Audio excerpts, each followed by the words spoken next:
a man who's in Monte Carlo this evening on his yacht. I'm sure the weather's nice. It always is in Monte Carlo. And back home, things aren't so nice. BHS has closed down. Thousands of people have lost their jobs. Thousands of people in supply chain have lost their jobs.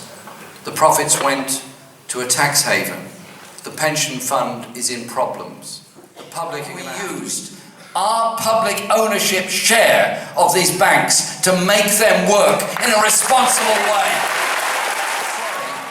We want an atmosphere and an approach which actually enhances everything we do, but also unlocks the skills that we've all got. Surely that is something we can do a lot better.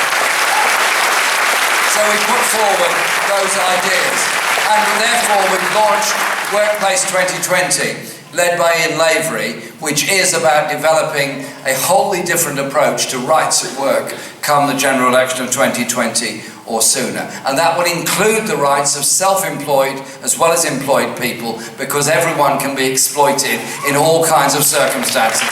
But we need to bring people together, not drive them apart.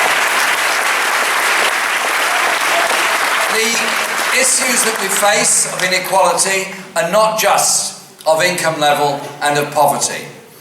If you took a bus across Leeds, a bus across Birmingham, a bus across Glasgow, or indeed a bus across London, you would go from relatively comfortably off suburbs, where life expectancy is in the high 80s or even 90s, and you go through areas that get poorer and poorer, and the life expectancy falls as a result of that. None of that is necessary, and none of that is right. And so if we're serious about developing a more equal society where everyone has a real chance, then we've got to deal with all the issues of inequality. Because if you keep people locked in poverty, if children grow up in grossly overcrowded, insecure accommodation, they do less well in school, less likely to get to college, less by recognising the absolute central, vital value and importance of a national health service, free at the point of use, healthcare as a human right, not a commodity. To attack the junior doctors rather than support them in what they were trying to do, this government has chosen to privatise 49% of all NHS services. This government systematically underfunds not just the health service, but also adult social care. So you get desperately needy, frail, elderly people stuck in hospital because the adult social care service can't deal with them. We don't want a health service that is a battle of emails between different public sector organisations about who should not take care of somebody. We want a system that takes care of everybody as an urgency.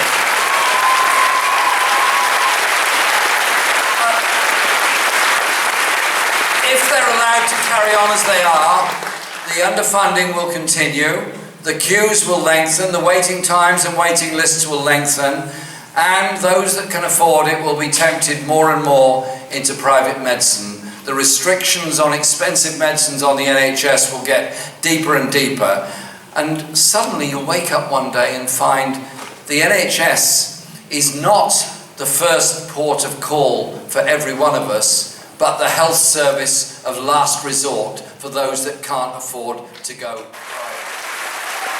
And also recognise the mental health crisis that exists in this country. We're a big audience tonight. There's a lot of us here.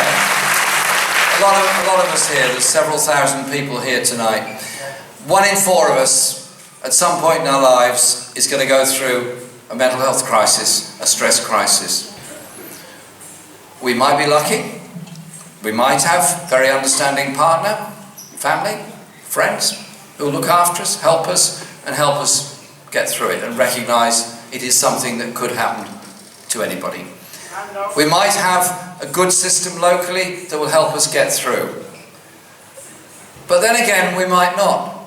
Or then again, we might be a young person in school or a student in university or college who is frightened of the stigma of saying they're going through a mental health crisis to tell anybody about it.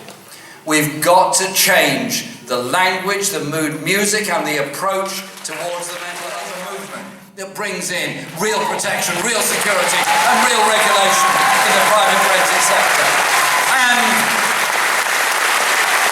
as an economic option as well as a social necessity, we will invest in council housing with secure lifetime tenancies,